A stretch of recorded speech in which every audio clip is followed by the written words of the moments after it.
it's my pleasure to welcome Cédric for a keynote.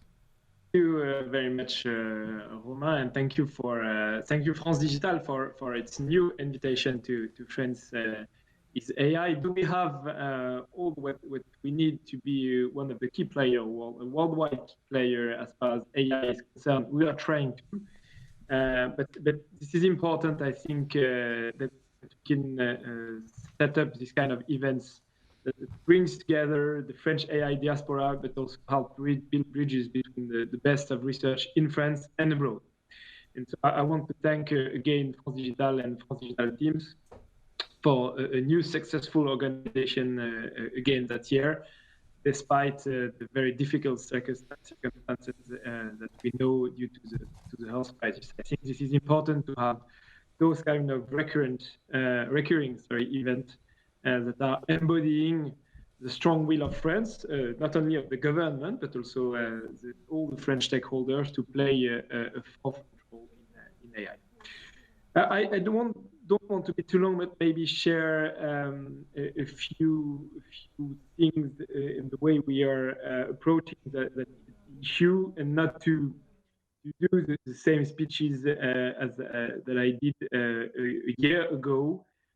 So I won't get back to the importance of AI because I see that all the participants and all the stakeholders that took part of the event today better know the importance that AI will play as a key revolution, a new industrial revolution in the whole economy, but also in the whole society, in our societies, especially in the Western world. What I want to carry out is the conviction that the French government has that we have to be able to invest in AI, and we have to be able to invest at the right level, because this is something that is so overwhelming and so transforming that this is important for our first future, both to strengthen our technological knowledge, but also to strengthen the competitiveness of our business, create jobs, modernize public action, and meet societal and environmental needs.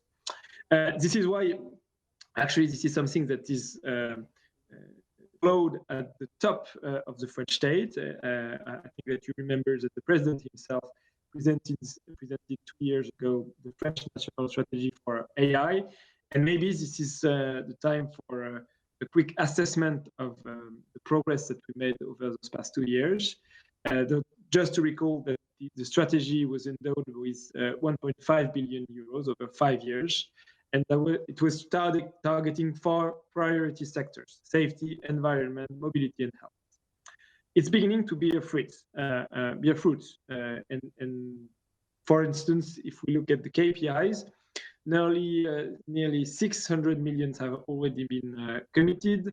We created 3 AI institutes that have been launched in Paris, Nice, Grenoble, and Toulouse.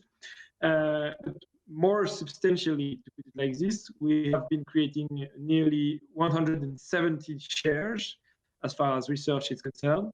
We have been signing 300 doctoral contracts, and we have been doing a major investment in computing capacity with the Jean Zay computer that is fostering and developing and improving the ability of the French ecosystem to run high-performance computing.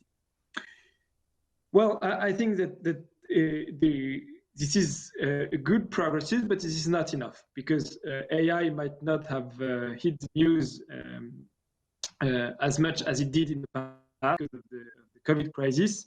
But we are completely aware, both from a French point of view, but also from a European point of view, that there is a fierce ongoing race as far as AI is concerned.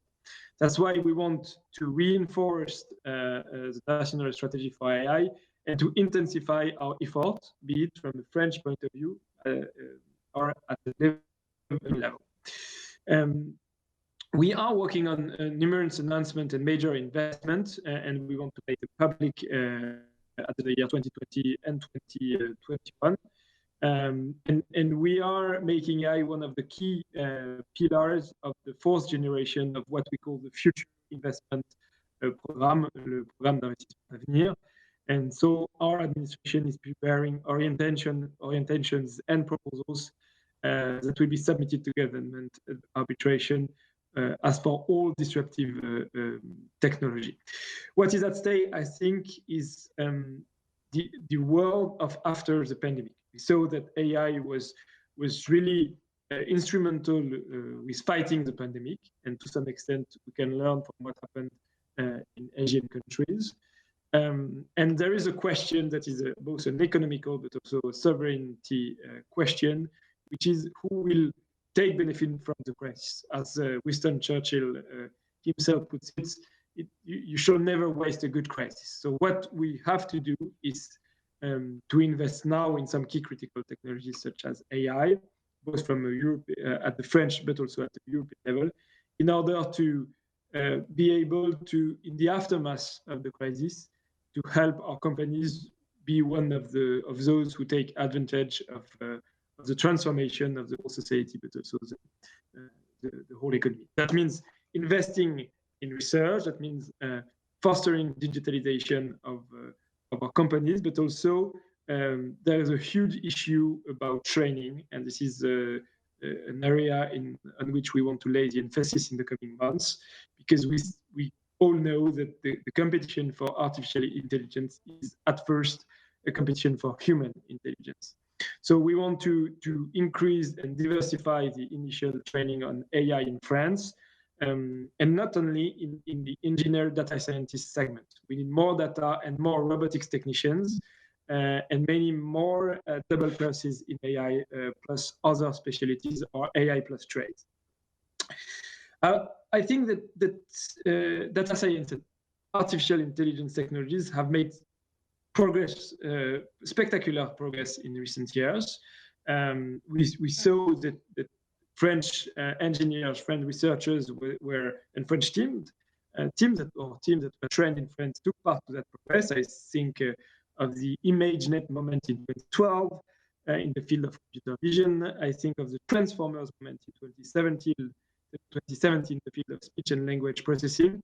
I think that we do not realize the whole impact that they had, but there will be another moment of crystallization coming, and we want to be part of it. This is also something that we are working with the European Commission. As you know, AI is one of the key technologies, especially as far as industrial AI is concerned, that Thierry Breton wants to lay the emphasis on. The underlying philosophy is that the European continent might have been outperformed in terms of B2C AI or B2C big techs, and we are trying to close the gap. It will be something that we will be striving for. But there is a huge play to be played on industrial AI and in B2B AI.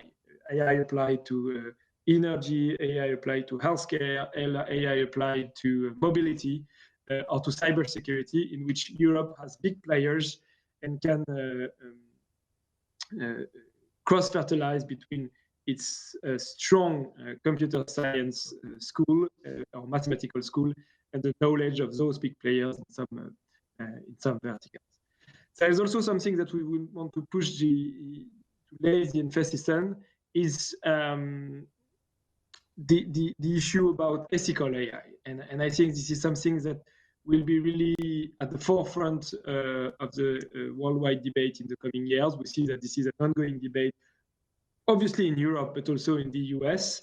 And I want to recall and to highlight the coming launch of the Global Partnership on AI, which is something that the president himself, President Macron himself, has led a great emphasis on by putting together all the countries and all the researchers of all the countries to better assess the impact of AI and discuss how we can go for an ethical AI with innovation on the one hand, but also best control and protection of personal data or values on the other hand.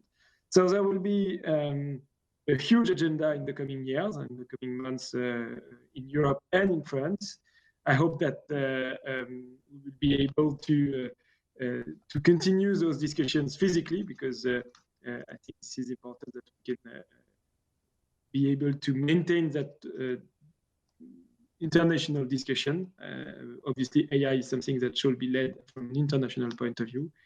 So I will give you an appointment for next year, and I hope that next edition will give rise to a physical and not a remote conference. Once again, I want to thank France Digital for setting it up. And I think this is really important that we are able in Europe, but also in France, to gather the whole ecosystem, laboratories, investment funds, startups, entrepreneurs, research organization, in order to increase the visibility of Paris Squares on the AI world map. Thank you very much. Thank you so much, Cédric. We have a bit more time for some questions as well. Usually I'm the one asking you questions, but this time I'm going to relay questions from France Digital members. So I'm just going to read them to you and you can answer after that. We have a question from Karine Picard from Oracle and Jean-Bernard Rampini from Soprasteria. Where does France stand in AI since the release of the Villani report? What's your ambition for France in AI? What are the next steps? It's a bit of a broad question. Well, I mentioned a little bit the strategy. So the strategy that was presented by the president 2 years ago is unfolding quite well. And I think that we definitely were able to accelerate. The question that we have is, do we accelerate high enough? Because the other countries and the other continent are accelerating. What I think is the real game changer is the change of the level of the ambition at the European level. So we will be unfolding the strategy, we will be accelerating the strategy, but if we want to reach a critical size of investment and a critical size in terms of commitment, we need to put it at the European level. And what we see with the appointment of Thierry Breton is that there is a dramatic change within the approach of the Commission, be it in quantum computing, in cybersecurity, in cloud computing, but also in AI. And I think that that's why I'm pretty optimistic on the medium to long term on the ability to be able to make a real European ecosystem as far as AI is concerned emerge. From a French point of view, I mentioned a few figures, especially as far as research is concerned. We are completely aware of the fact that research is the matrix in which we can make new startups and modernize, new startups emerge and modernize our big companies. And so that's why this was important that we were able to create those 170 new chairs and those new doctoral contracts. This is good KPIs, but we need to go further. All right, second question from Sarah Diane Eck. She's the founder and CEO of Surprise.io, and she's asking, she's talking about giving some context first. France Digital has just published an exclusive report showing that Americans invest 4 times as much as Europeans in quantum computing and making policy recommendations for European quantum strategy. What should we do to stay in the race compared to the US? You're the Minister of Telecoms. Major French telecom providers invest very little in quantum technology. What do you plan to do to incite them to invest more? Well, so I do not completely know where does the figures come from, but maybe a few things that I wanted to share on quantum computing. First, it will be difficult for European companies to compete in B2C AI, for instance, but Europe is still in the game and much more than still in the game as far as quantum computing is concerned. If you look at the research ecosystem, the European researchers are at least on a par with the American one and the Chinese one in terms of publication, in terms of progress and the knowledge that we master on quantum computing. There is ongoing announcement of investment all over the world in quantum computing. We will go for our own in the coming months. It was supposed to be presented a few days ago, but for presidential agenda constraints, it has been a little bit postponed. But you have to be sure of one thing, is that I think that from French point of view, first, the level of investment per capita we are making in quantum computing is at the top level worldwide. It's I think in comparable standards as the US one, maybe even better. But also that we will be investing a lot of money in the coming months, both from a French point of view, but also from a European point of view, because we think that there is a huge opportunity for European researchers, but also companies as far as AI is concerned, and in the different fields, as far as quantum computing is concerned, and the different field of quantum computing, sensors, cryptography, and quantum computing itself. Excellent. Next question is from Beatrice Kozowski, the head of IBM in France. She's talking about health and AI. During the COVID crisis, AI and data have played a major role in predicting the pandemic, and open data in particular has been a key solution for the health sector. France Digital has mapped out hundreds of French startups in AI, and 1/5 of them are acting in the health sector. Do you have any examples of the use of artificial intelligence for medicine that particularly struck you in the last few months? And can France be a leader for artificial intelligence in health? Yeah, I definitely believe so. As you may know, we have two of the five biggest healthcare databases in France, which are the database of the Hôpitaux de Paris and the one of the National Sécurité Sociale, Social Security. The question was to connect the database and to make them available at the same time, and at the same time ensuring the privacy of the data. That was at the heart of the announcement of the president 2 years ago about the creation of the Health Data Hub, which is a very interesting innovation, and that has already been bringing about some results during the COVID crisis. With the help of the Health Data Hub that helped us structure databases in France, we were able to detect risk and comorbidity factors, and we were able to discover new drug interaction. So there was really practical results in implementing AI on health data in France. And this is something that we want to go on for. I have also some other examples that are really interesting. One that is not completely related to COVID-19, which is the Gustave Roussy, which is one of the Parisian hospital experiments that was able to predict the response to immunotherapy using artificial intelligence oncology and precision medicine. So this is one thing that is quite interesting. And we have also ongoing project on COVID-19. And I want to mention first work that is led by the Clinic startup and operated on the data hub that I mentioned, that is using AI to identify risk factors and profiles for COVID-19, which I was already mentioning before. Yeah. We have a new upcoming project on COVID-19 that will be both led by private players, but also by public players.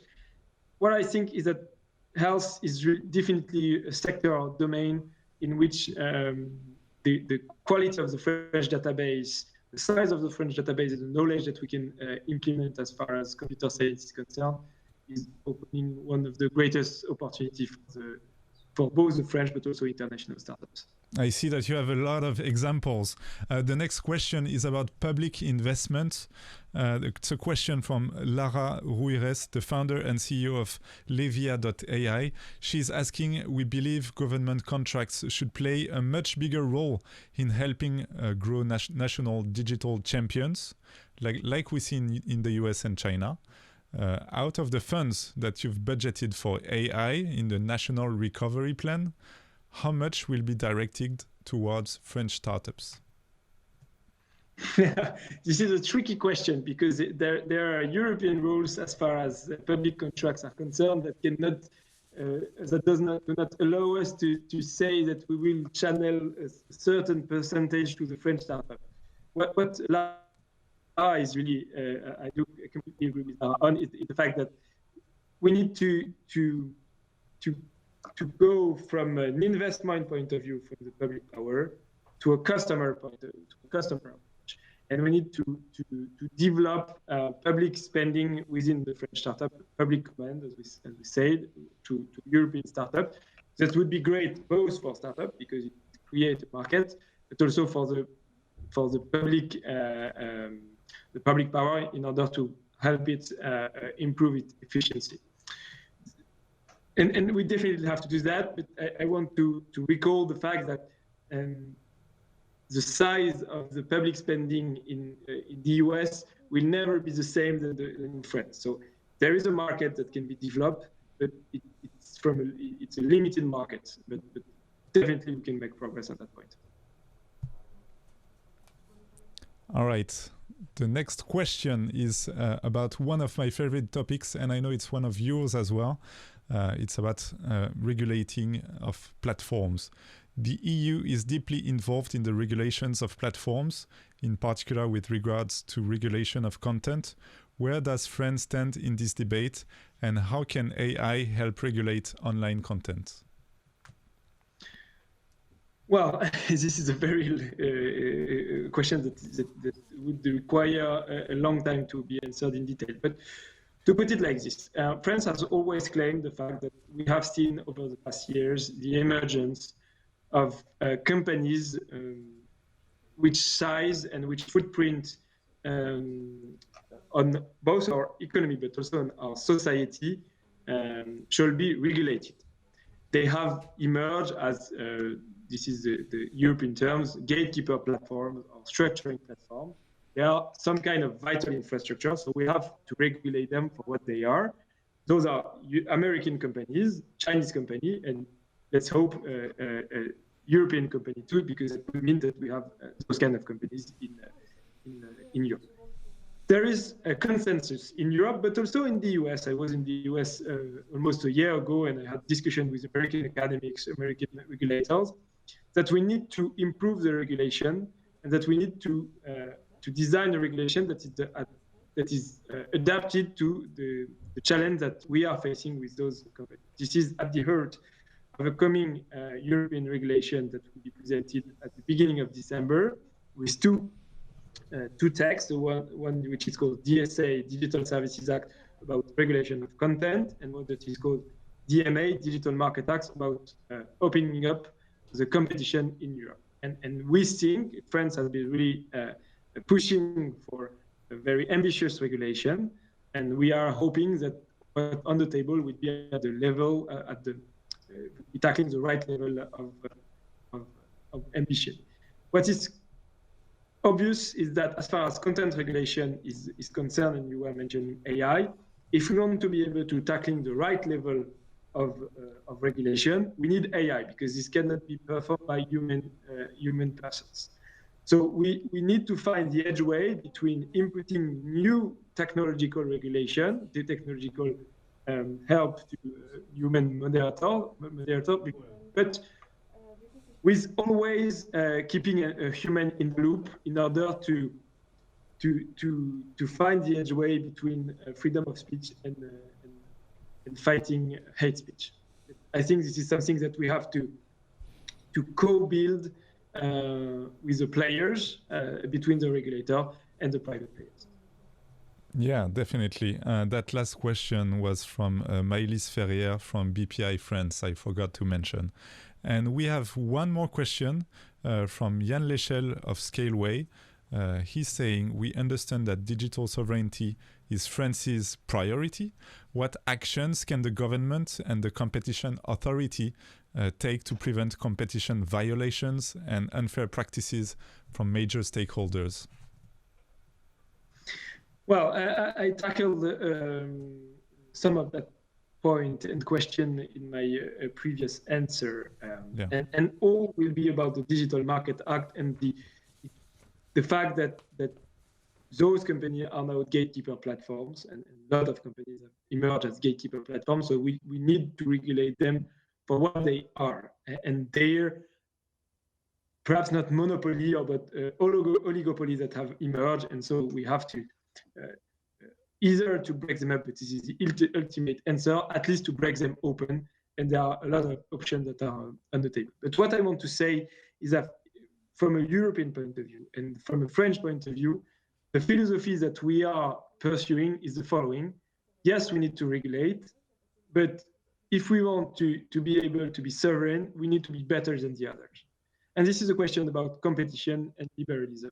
If you want to be sovereign, if you want your players, your company to be better than the other, then you have to create the frame so that you will see new European champions emerge. And I think this is the first priority that we have to pursue. Yes, on the one hand, we have to regulate some companies because they are locking the market.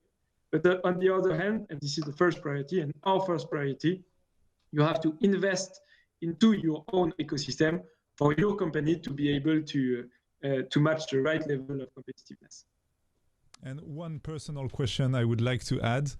Do you think the change in administration in the US is going to affect the way the US is regulating tech companies, and especially in the US, but of course with implications in Europe as well?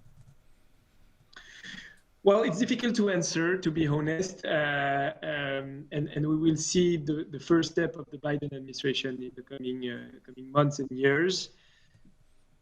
It seems that the Democrats have a stronger will of regulating big techs, but it will depend on many factors. First, on the weight of the big techs on the Democrat administration, because we know that there are a lot of links between them.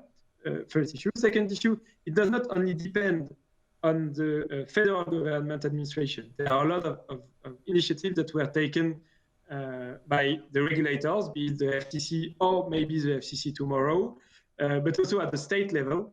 So it's a more complex situation than depending only on the new Biden administration, all the more as since the Senate seems to stay on the Republican side, it will be difficult to reach transpartisan agreement on those points. All right.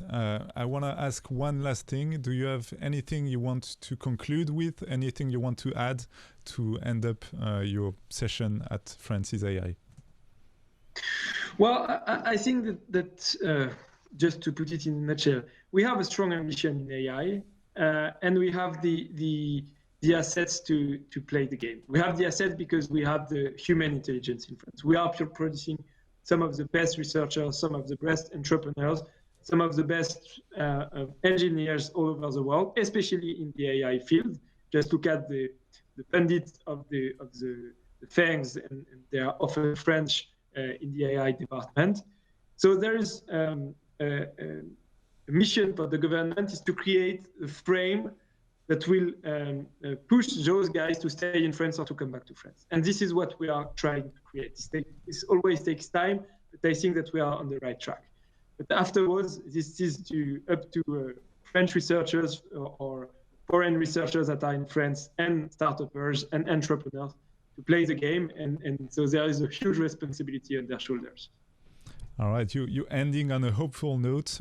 Thank you so much, Cédric O, for joining us and for ending a great day of conference here in Paris. That was the France is AI conference. I hope you had a great day in the audience. Obviously, it's a bit of a weird conference, but I've learned a ton of stuff personally, and I hope you did as well. If you want to watch something again, share a video. We're going to upload everything on YouTube. It's going to be on the France Digital channel on YouTube, so you can subscribe to that channel. In just a few days, it's going to be available. If you haven't tried the networking section, it's still available right now, so you can still browse through the attendees and find your next business partners. And I want to use this opportunity to thank everyone at France Digital. They are the ones doing the hard work. They are the ones who put together this conference. I'm just the face of the conference. They just invited me because I wanted to be a TV anchor for a day, and I think it's been a wonderful experience. And I have one more announcement.